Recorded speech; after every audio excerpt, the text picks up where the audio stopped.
Hello and welcome to The Price of Football, the show that looks at the money behind the beautiful game with me, Kevin Day, and Liverpool University's Kieran Maguire. Kieran, it seems ages since we last spoke instead of the 3 seconds.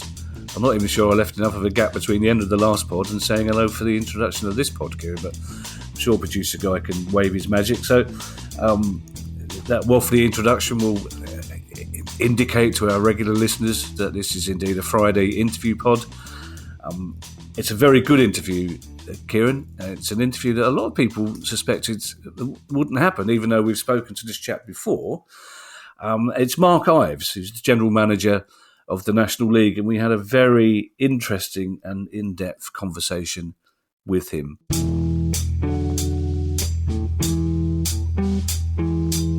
Mark, thank you so much for joining us again today. It's always encouraging when guests feel safe enough to come back. But for those who didn't hear your first interview with us, can you just remind us a little bit about yourself, your background, and how you came to be general manager of the National League? Sure, and it's nice to be invited back a second time, so thank you for that.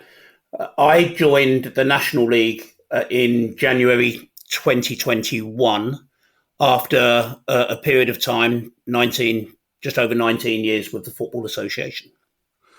I hope you're not implying it's unusual for you to be invited back, Mark, are you? Not at all. What was your role with the FA, if you don't mind me asking? I held a number of roles during that period, but for the last 13, 14 years, I was head of judicial services. We're here to talk about the National League, Mark. It's a subject that occupies a lot of our listeners, as I'm sure you'll understand. But I want to start with a big story. You signed recently what one newspaper described as an incredible broadcasting deal. Can you talk us through the process leading up to that deal, the money involved and the length of the contract? Of course. And before I do that, I think it's really important to record a thank you to our previous broadcast partners, BT, TNT, who we had a tremendous relationship with. We've parted company on great terms. And I want to recognise what the partnership did over the years for the Vanarama National League. That said, we move on, and we're extremely proud and delighted to be partnered with global giants DAZN. Now, your listeners will be aware we launched National League TV a couple of years ago, and basically what is happening is DAZN is taking over as a joint venture the National League TV streaming site, as well as showing broadcast games on the DAZN platform. There's some real key benefits, though, I think people haven't really picked up. And the DAZN package, National League TV will sit behind the DAZN package, and there is no need for our followers on National League TV to subscribe to DAZN and National League TV. They will get it just on National League TV that sits on the DAZN site. Can we ask what the amount of money involved in the deal is? We don't disclose the amount of money. What I will say is that it's more than our previous broadcast deal. So that benefits our clubs. A further benefit is that accessibility, first and foremost, DAZN is a global company. The DAZN and National League TV will be accessible through multitude of access points, so you don't have to have Sky or Virgin to be on it, but you can get it through DAZN app. Yes, you can get it through Sky, Virgin, Xbox, and it has a global reach, so it's accessible virtually everywhere. And it seems to me, Mark, it's a very lengthy contract, isn't it? It's 7 years, is that right? It's 7 year, but we have a mutually agreed cut-off point if we want to step away, but I'm sure that we won't. And will they be changing the way that the National League is covered in the actual terms of the TV programme? Will there be more bells and whistles? Will there be more publicity from them? There will be. One thing we haven't done on National League TV in the past is maximise its commercial opportunities. Remember, DAZN is an experienced streaming platform, so it's good for us that they pick up all of the running of that. From our fans' point of view, they will see little difference in terms of accessibility with regards to they can buy match day passes, monthly passes, seasonal passes, in the same way they can now on National League TV, with no need to get the DAZN subscription. I understand why you're wary of telling us the amount of money involved in the deal. That's fair enough. But can you tell us how the broadcast money will be distributed to National League clubs? Of course. The same way, actually, as any other commercial deal. We have an agreed central distribution to all of our 72 clubs. As I said, it's an increase on the previous deal, so it will be more beneficial for the clubs, and with a potential, as it's a joint venture, with a potential profit share at the end of each year for running the streaming platform. And were the clubs involved in the negotiation for this? Are they all happy with this? I mean, I can't imagine any of them kicking back against a deal of this size. It's always a bit of a hot potato because 72 clubs, 72 opinions. The representation on the clubs are within the board. So we have 10 club representatives, 6 from step 1, 4 from step 2 on the board. So they represent the clubs. And if you were to go out with every broadcast deal that we're doing to try and discuss matters with the clubs, one, you risk the cat getting out the bag, because we didn't confirm this deal until very, very late. Quite often there are other people in the pot, as there was in this, and we want to keep the confidentiality of it. So it's really, really difficult to do that. We rely on the 10 representatives on the board and the 3 independent members we've got.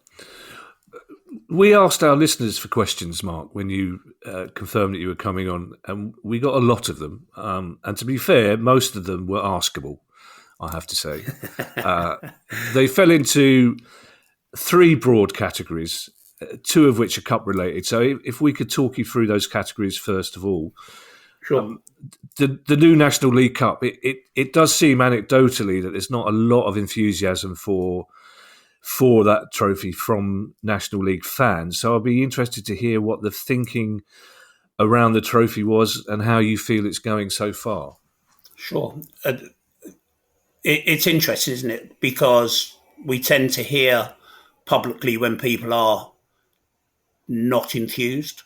As it's put, what you don't hear is the people who are enthused and encouraged and supportive of the competition and can see the benefits. And there were a lot of those as well. But in terms of how the competition started, it's been a discussion point with us since the end of the 22-23 season. And we had our very first face-to-face meeting with the Premier League in August 23. From a footballing perspective, it gives the opportunity for our clubs to have competition with clubs in the Premier League and EFL. A competition that they don't have the opportunity at the moment. It will mix with their management teams. They may not have previously had the opportunity to do so, and who knows, they can pick things up from management teams that are operating at the higher level. It gives the opportunity for our squad players to get first team experience, where some players are on the fringe and don't get that opportunity. So remember that this year the substitution rule changed. So there is now the ability to use 5 substitutes from 7 named, therefore bigger squad, and they would benefit from a wider playing programme. Remember, we don't have a League Cup of our own, so we only have the league, the FA competitions, and this was a fantastic opportunity to play against the PL2 clubs. And I'd also say it's a fantastic opportunity for the PL2 clubs to play against senior players from the National League a competition they don't normally have. And let's remember, this is a fantastic level of the game. It's got a huge following. You're right when you say that there are some people who had concerns, and that goes with our clubs as well. And we went through a constructive discussion with our clubs, very constructive, very robust, and some voiced some concerns, and they wanted assurances in those areas before we embarked on it. We listened to those concerns. We took them back to the PL. We had conversations and took them back to the clubs, and we were able to proceed on that basis. But remembering that the clubs had an option whether they wanted to enter or not individually. Some haven't. We've got enough to run the competition. Some of those concerns, understandably for a club, is that it needed to make sure that it was financially viable.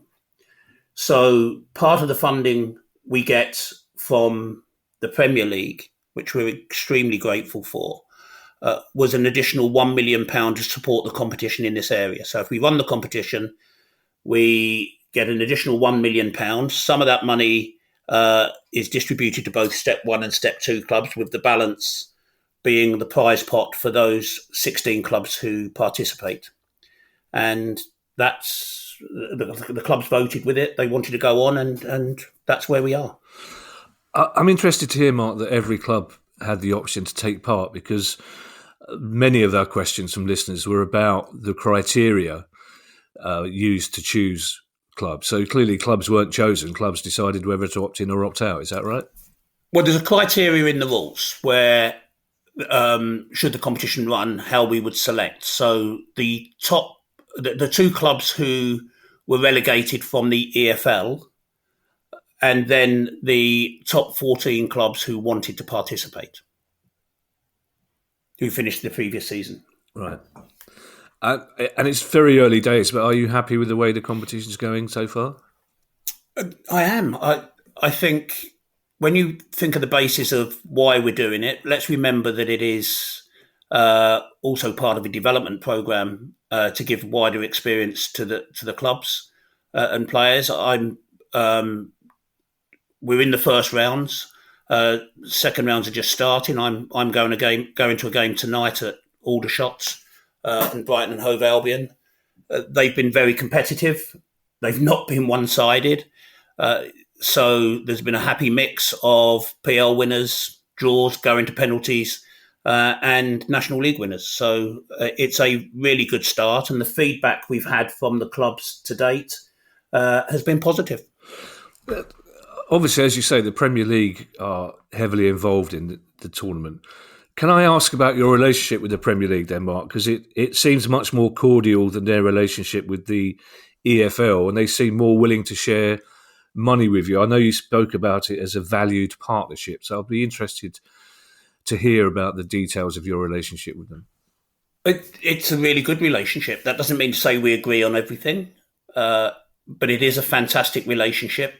We've got our voice in the same way as the PL and the EFL have got their own voices. From a support point of view, though, we have an agreement with the Premier League. The funding that we get from the Premier League as solidarity money goes to our clubs. We have had an increase in our funding, and the increase has gone from a £3 million funding, when you add everything else, into over £6 million funding, which includes funding that is secured for the Football Foundation and additional solidarity money for the clubs and £1 million for this competition. So I think, if I'm going to be critical of the PL, what doesn't happen very often is that they don't sing quite as loud as perhaps they should do, and on the good that they do to football at our level. But we're extremely grateful for it. There are, though, Mark, some people, I'm sure you're aware, who say that increase in funding from the Premier League is part of the reason for your opposition to an independent regulator. Is that fair? And if not, I'd be interested to hear what your concerns about the regulator are. It's really interesting. Let me deal with the misnomer right from the very start, if I can. We have never, ever said that we are against the regulator. And in fact, if we listen to the podcast that we did in March last year, we made it clear. Would we have preferred the Football Association as the governing body to be the regulator? Yes, but we understand the reasons why it isn't. And when we had our first meetings with Tracy Crouch on the fan-led review, we made it clear that we wanted to be a part of it. And we felt that the line should be drawn at step one, the national division. And we embraced it. We've embraced it ever since. That doesn't mean to say that we have to agree with every single part of it. And if I can just explain that, I mean, how can you fight against a situation that is protecting the financial sustainability of your clubs, protecting the heritage, ensuring that the right owners are there on takeover, so that we have a really meaningful owners and directors test? Totally in support of it. And we understand that point, but what I'm interested in is the protection and what it means for our clubs. So I'd like to get it really clear that the regulator is here, we embrace it, we support it, and my concerns are what people don't, some people may not necessarily understand, is that the full cost of the regulator is borne by the clubs, not the government. And the very clubs that are trying to protect the financial sustainability are responsible for the total costs of the regulator. So I think it would be a dereliction of my duty and the league's duty if we didn't protect that position and ensure that when the bill comes into play, the way that it operates is one with proportionality, so that the correct proportion of funding comes from our clubs, and it is increased the further up the pyramid that you go, to the biggest share being borne by the Premier League clubs. That makes sense. But the bill doesn't deal with the issue of proportionality. In addition to that, we're concerned about duplication, because we run a licensing part. I'll use this just as an example. We run a licensing piece to membership of the National League system, very successful. And the regulator is also bringing in a licensing approach, where many of the points that are likely to be asked, we haven't seen the points yet, many of the points that are likely to be asked are going to be asked in both our licensing and the regulators. And that puts more pressure on the clubs in the duplication of work and everything else. So it's not the what that we're challenging, it's the how it will be applied. And so the bill sets out the what, the shadow regulator sets out the how, and I'm due to meet with the shadow regulator in the next week or so, so that we can make sure that the interests of our clubs are protected. But I wanted to make it clear, right from the very outset, we made the point that we wanted to be part of it. There's some really good parts in the bill. The backstop as one. The additional powers for the owners and directors test is another. And as I said, if it's protecting the financial sustainability of our clubs, it's got to be a good thing.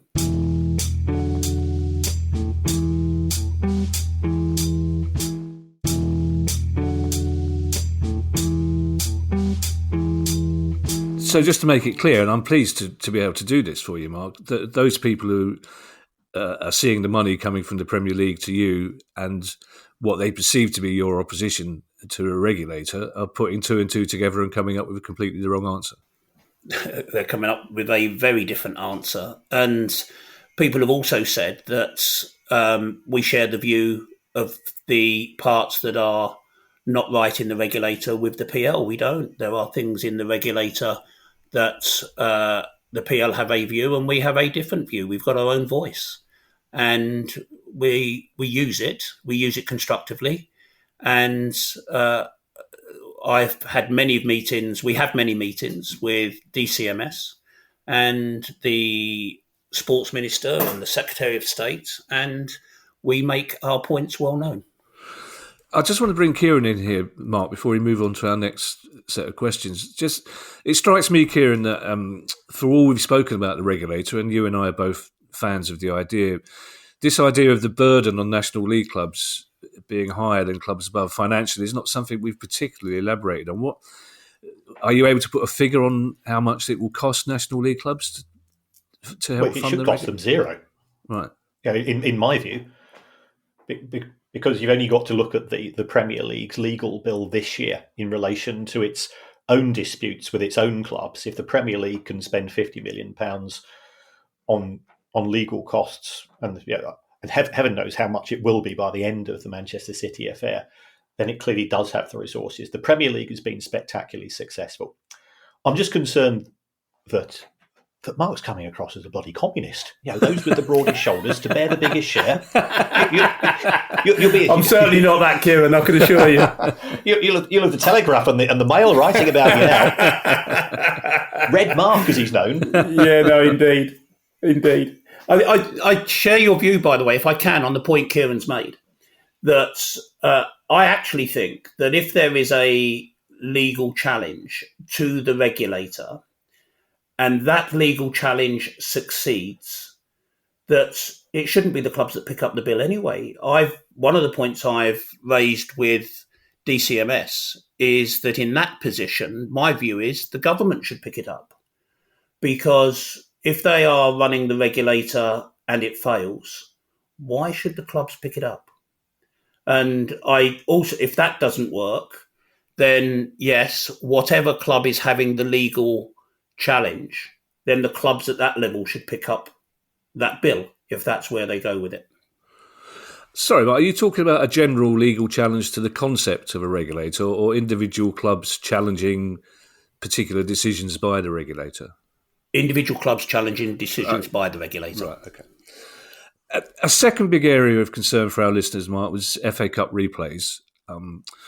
It's always a very exciting time, the first round of the FA Cup, but a lot of clubs in the National League missed out on high-profile and potentially lucrative replays this weekend. And again, talking about people drawing the wrong conclusions, you said only a few days ago, we've never been against replays. Some people are drawing conclusions when they are not privy to what went on. So what did go on, and why are we not having replays if you've never been against them? Yeah, so let's deal with that misnomer first. We've at no stage voiced whether we support or otherwise. It was a PGB decision. The PGB is the FA, Premier League and EFL.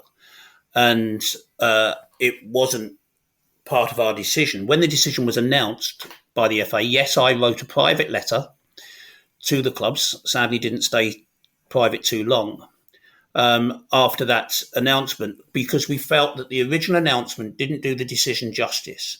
And that it failed to give the real rationale. And I wanted to put the other side of the story so that the clubs had the complete picture. My intention was for that to be received in a neutral way, and whether or not the letter could have been worded differently, we can debate. Firstly, the problem facing the professional game, the PGB, was with the increased pressure of the fixture calendar at the higher echelons. There is simply no opportunity for replays to be played in those latter rounds. So I understand the challenge. There was an increase in the Champions League fixtures midweek and Europa League, and there was literally no room for replays in January, February. So something had to be done. EFL has pressure as well within their own competition. So it was a genuine challenge that they had to address. So there was a difficult decision facing PGB on how they could alleviate that problem, but also address the impact, and if removing replays was their decision, what that would have on the game. That's where we were.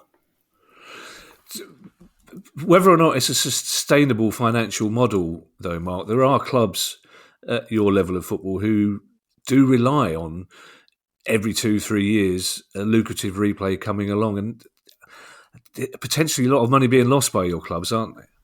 You say that, but let's look at that. In reality, there were two ways to look at the issue. You can either look at the romantic look at the FA Cup. We all love the FA Cup. Don't forget, we're fans as well. I'm a fan as well. And the FA Cup is the pinnacle, the crown jewel of the FA competitions. It's the greatest competition in the world. There's also, though, the flip side to that is there's an objective look to the finances and the business decision. So let's consider the romantic side. I know some will say, as you have, that it's the lifeline of our clubs. And many clubs have missed out on the opportunity of replays.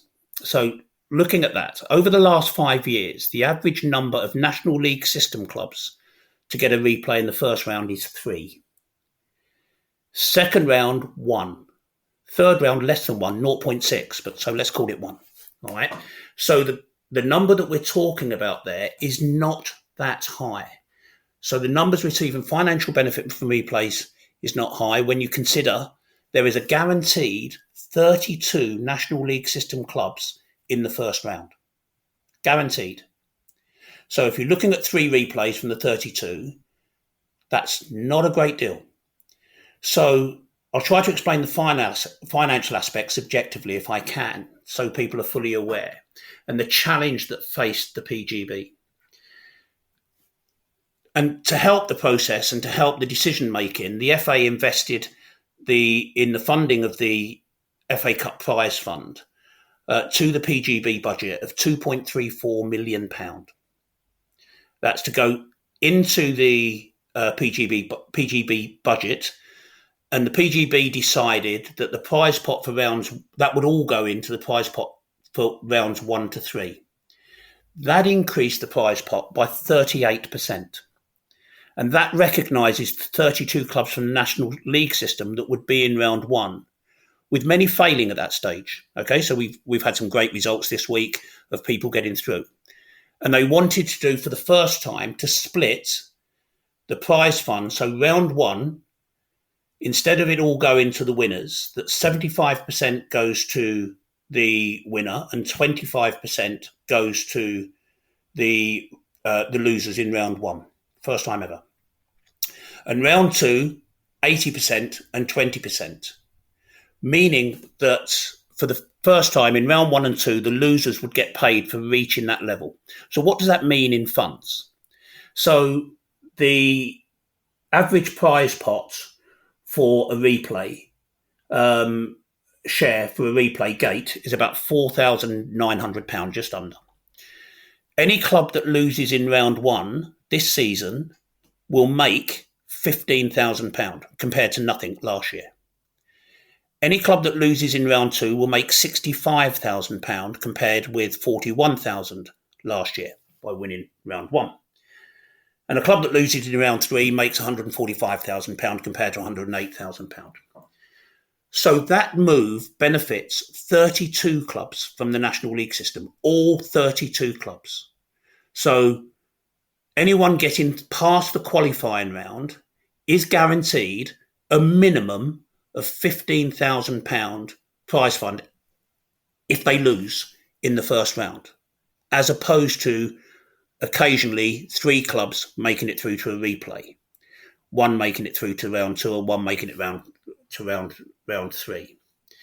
So in fairness to PGB, they considered that really carefully from a business financial point of view. And personally, this is a personal view, not the National League's view. This is a personal view. I would much rather benefit all clubs that reach the first round proper rather than just a few that happen to get there. So from a purely financial viewpoint, whether looking at it romantically, I can see the financial benefits for it, or objectively, the FA should be thanked for making the additional funds available and PGB for making a really good decision that benefits the National League system, all 32 National League system clubs who have had a tremendous opportunity to get into the first round. Now, as a football fan, the romance in the Cup doesn't rest just with replays. Ask Harbour Town, Tamworth, Brackley Town, Wealdstone and many others this weekend who have managed to get through. The romance is still there. Can I ask if all of those 32 clubs agree with your personal view? I don't know. I've not asked every single one of them. I suspect not. And I suspect you'll have a situation within clubs. It depends on who you ask. I think if you ask the finance director, he or she probably would, and depending on who else you asked. I think the importance of my letter that went out was intended to draw the balance so people had the facts before them before jumping to that conclusion. And I've often put myself in, when this discussion arose, about in the position of a manager. I wonder what the manager would want if you've had a fantastic game and managed to get a draw in your first game being played at your ground, and you're playing one of the more senior clubs, whether or not you recognise on that day they've had a bad day at the office and you'd rather pick your chances on penalties, or you'd want to go for a replay. I don't know. But look, it's one of those subjects that divides opinion, and you would be right or wrong, whichever way you go. Yeah. The third main category of listener questions, Mark, concerns your league and the PFA. We probably get more questions about this on a periodic basis. They tend to happen when a player at a National League club has sustained a serious injury, and fans of that club will always ask us about your relationship. As far as I can see, the PFA don't have an agreement to represent National League players as a recognised trade union at your level, as far as I understand. And when we asked Maheta Malango, the head of the PFA, about this recently, he basically said we should ask you about it. So can you, to an outsider, it seems slightly strange that the PFA don't represent players at National League level when they are all professional footballers, aren't they? Let me throw it back, and I'd urge you to ask the PFA if they wanted to come in for a relationship and work with it and protect those players. I would have no problems. I have a really good working relationship with the PFA, and I deal with the PFA on many occasions because they do cover some of our players because they've played at the higher echelons. They've played at EFL or above at some stage, so they have some protection from the PFA. My personal opinion, again, is that I think that's slightly unfair, that some are getting protection and some aren't. I'm happy to have a discussion on how that partnership could work. I'm whenever we've had players that are being represented by the PFA and we have dealings with the PFA, it's extremely helpful. So again, I have no problems with that. Why is nobody able to explain the logic to me, Mark, though, of why professional footballers, and they are all professional footballers at your level, aren't represented by the PFA? That's what I don't understand, when the PFA and you can't supply me with a simple answer as to historically why that's happened. Well, I think it's actually more of a question with the PFA and their membership. So if they want to change their membership that enabled that to happen, I'm more than happy to have a conversation with them to see how that can work in practice. But there have been changes to contracts recently, haven't they? Particularly around sick pay and long-term injury. Players are more protected now after recent negotiations, aren't they? They are. They're also protected within our insurance that we make as mandatory for our clubs, where they get in-game protection for injuries as well. And that changed a couple of years ago. So I'm all for the protection of clubs. I think that's protection of players. I think that's absolutely right. Penultimate question for you, Mark, as I appreciate you giving us your time today. This is one that's always floating around just outside the top 10 of our pop chart of listeners' questions, and that's it's something you've always mentioned. It's the issue of 3 up and 3 down between the National League and League Two, which is, I believe, something you're very keen to see. Has there been any meaningful discussions with the EFL? Why are you so keen on it happening, and will it happen? Yeah, so multitude of questions in there. Are we keen for it? It is the number one priority for us. It's one of 3 key areas: 3 up, 3 down. Protection of players. By that I mean compensation for our clubs, so that where it stands at the moment, 16, 17-year-olds, the higher echelon clubs can come in for our players, take them, and there's no compensation deal when the clubs have been spending all that time training and developing those players. That doesn't seem right. You get to the next level and there's protection. So that's the other area. And the third one in my top three, if you wish, is the issue around artificial pitches. But let's deal with the 3 up, 3 down. I think it would be difficult to argue that the product we have in the National League is a quality game. So if you look at the progression of the clubs that have been promoted, and generally how well they have performed when they go up, clubs leave us on promotion in an excellent position, both on and off the field of play. Generally, they progress. Luton is one, got to the Premier League, but many others succeed in the EFL. And what we believe is the right to a fluid pyramid of football. As it stands, we have 2 up, 2 down. EFL 2 have 2 down and 4 up from EFL 2 to EFL 1. EFL 1 has 4 down and 3 up, and Championship is 3 up and 3 down. So we don't actually have a pyramid. We have an hourglass with the bottleneck at National League level, who only has the opportunity for 2 to be promoted. So if you look at the current structure of the National League, what does that mean? If you look at the current structure of the National League, it includes 15 clubs who were formerly EFL clubs. We've got 11 in the National Division, 3 in the National League North and 1 in the National League South.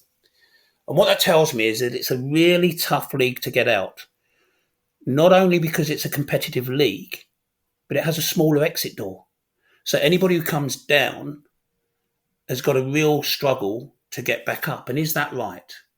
Now, we know and respect that there are considerations to be had with the EFL in able to bring this forward. We've had some really constructive feedback, and I think there is generally some really good feeling about moving in that direction. But in our view, there's nothing in there that's insurmountable and shouldn't be addressed. So do I think it'll happen? I do. How soon? I would hope sooner rather than later. Let's briefly talk about the other 2 things you mentioned, because you may or may not be aware from last time, I do have a technique whereby I pretend I've asked you the last question, and then I throw a couple more in. I genuinely didn't know, Mark, because I obviously haven't been paying attention, that there's no protection or compensation at all for National League clubs when the vultures circle and take their best players. Yeah. And there's often the danger, some would argue, that you put your players in the shop window, then you're opening them up to be taken. I understand that, but I also would never want to stand in the way of players' personal developments. It is an issue. It's an issue that actually collectively we want to resolve. And I think we're all on the same page as to how that will happen. And there are very advanced conversations at the moment with the FA on how we can hopefully achieve that. We're all on the same page. We're not fighting against each other. We need to make that happen. And finally, the artificial pitches. I live in South London. I've got quite a few friends who are Sutton United fans.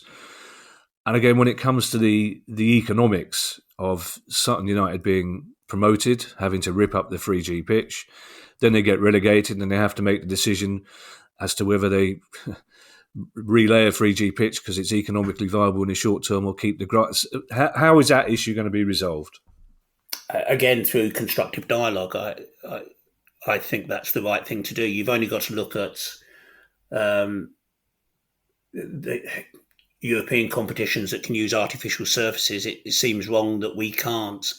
And I can hand on heart say, from a National League perspective, we welcome the use of good quality artificial pitches, and they're tested annually. And I think the benefit of it, you can look, the challenges we had last season on grass pitches with really, really poor weather conditions and struggling to get the fixtures in, with some clubs in National League North and South, and a couple in the National Division playing Tuesday, Thursday, Saturday, Tuesday to finish off the season's really not helpful. And so you don't lose hardly any games on the artificial surfaces. And I think it would be good to promote their use higher up.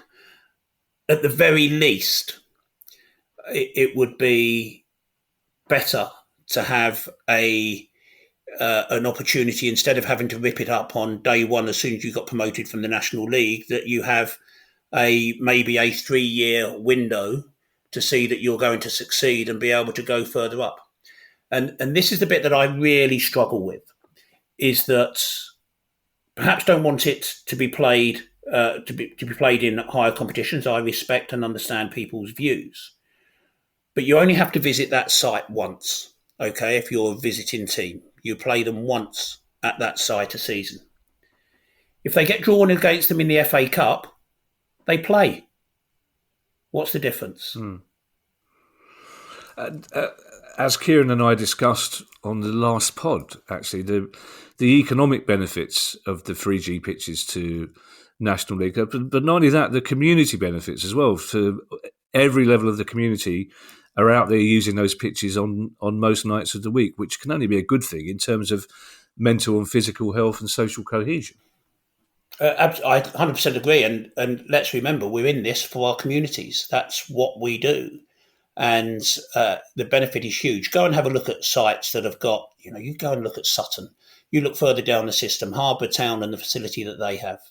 Fantastic. And the benefit that brings to their community is huge. Yeah, Tooting and Mitcham, just down the road from me. Tooting and Mitcham, always. Yeah, there's many of them. Yeah. Mark, final question. I'm aware that there's been a negative tone to some of the things I've asked you. So I always like to finish on an upbeat note. I want to give you a chance to address that negativity and remind us of all the things that make you proud to be General Manager of the National League.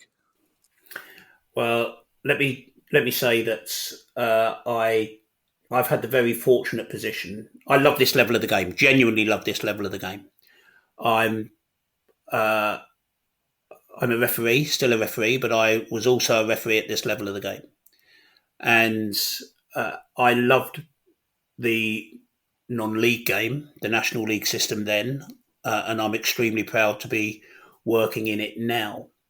The work that our clubs put in, and you touched on it a moment ago, for the community and the good side to it, and the benefits that happen within their community trusts and everything else for their communities is huge. I would have given up all of my time on the Football League line to do one more year at this level, because I think it's the right level of the game. It's a good level of the game, and as some people would say, it's proper football. I think it brings so much joy and release to so many people. I'm proud to be part of it, and I hope that I'm here for several years to come. Well, I hope so, because then we get another interview with you in the year after next. That would be great. More than happy. Yeah. Thank you for your time today, Mark. Much appreciated. Thank you.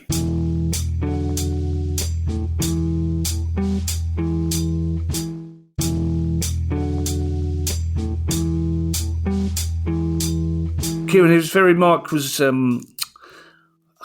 he stood up for the National League very well, I thought. There was, as I indicated at the end, some of the questions would have maybe seemed negative to him, but it reflects what a lot of our listeners ask us about the National League. The two things in particular, as we indicated on yesterday's pods, his number one priority is getting 3 up, 3 down from the National League into League Two, because as he says, I thought it was a very interesting phrase, football's not a pyramid, it's an hourglass, because you've got that bottleneck there, haven't you? Yes, you have. I mean, I'm inclined to be of the same view. I think Mark also spoke of the positives and the negatives in terms of the EFL would have to be giving more parachute payments to clubs relegated from League Two to the National League, if it's 3 up, 3 down, that means that there's less money left for the other club. So I think he did it was a very fair assessment. You could still have the playoffs in the National League, just as we have playoffs, of course, in the EFL itself for the final place. And I can't really see a downside from an EFL club's perspective. Clearly, if I'm a EFL team, then you've got a 3 in 24 chance of being relegated as opposed to a 2 in 24. So I can understand the resistance. But you've only got to look at the clubs which are now in the National League to realise that there is now we're old enough to remember where to be effectively brought up from non-league football to league football, you had to be voted in or out, and there were very, very few changes. Having a smooth transition can actually benefit the EFL as well, because if you're relegated, you've now got a better chance of coming back up to the EFL. So I think there are positives for it, as well as the concerns that there'll be a wee bit of extra cost. So we're firmly on the side of 3 up, 3 down, and I don't think there's many fans who are in opposition, certainly from our observation of social media and going on other podcasts as well. I understand. If I had a financial hat, Kieran, if I had any financial acumen whatsoever, I would fully understand what Mark had to say about the value of losing FA Cup replays. But there's still part of me that thinks, oh, really? I think the game is worse off for not having replays in the first round of the FA Cup, Kieran. Yes, this was the bit I didn't quite get. First of all, the FA increasing the pool pot for clubs that are in the first and second rounds. Totally in favour of that. But that doesn't mean you've got to get rid of replays at the same time. You could have a more egalitarian and democratic distribution of money between clubs. That's good for the game. Replays, if the argument for scrapping replays in rounds 1 and 2 is to reduce wear and tear on players, well, that's completely inconsistent with the decision to have this competition with Premier League under 21 clubs. And Mark was going along to watch Aldershot play Brighton. You're getting crowds of 200 to 300, so it's not attracting an audience in terms of the paying customer. And by the time you pay for the costs of hosting the matches, you'll be losing money effectively on the gate as well, because the players need to be played, they need their travel expenses as well. You've got the cost of putting on, by the time you pay for your stewarding, the floodlights and so on, you're losing money. So that didn't quite make sense to me, and also I'm not convinced. Look, I love non-league football, I love lower league football. It's a completely different style of football to what you're seeing at Selhurst and what I'm seeing at Brighton in terms of the nature of the football. And to say that the non-league players will learn a lot from having opposition who are under 21 players from a Premier League club, again, I'm not convinced that would pass the smell test for me. But that's where we are. Mark also, I think, he said that the opposition, and I certainly was of the opinion that they were opposed to the regulator. That wasn't the case. That was, for me, the biggest revelation. And I absolutely agree with him that the clubs in non-league football should pay at most a very, very small fraction of the costs of running it. And if I had my way, that very small fraction would be zero. Yeah, thank you to everyone who's donated to the pod via our Patreon page. If you'd like to make a small monthly contribution as well, that'd be very kind of you. It will get you access to our chat community and our regular quizzes, and you can do that by going to patreon.com/priceoffootball. But don't forget, we will be making an announcement shortly about new benefits that we are able to offer you lovely people. If you have a question you'd like answered on the show, email us at questions@priceoffootball.com. You can follow us on Twitter, X, and you can find us on our YouTube channel. And if you'd like to buy our book just out in paperback, details are on our website priceoffootball.com, or you could stroll yourself down to a local independent bookshop. Bye, everybody. Bye. The price of football.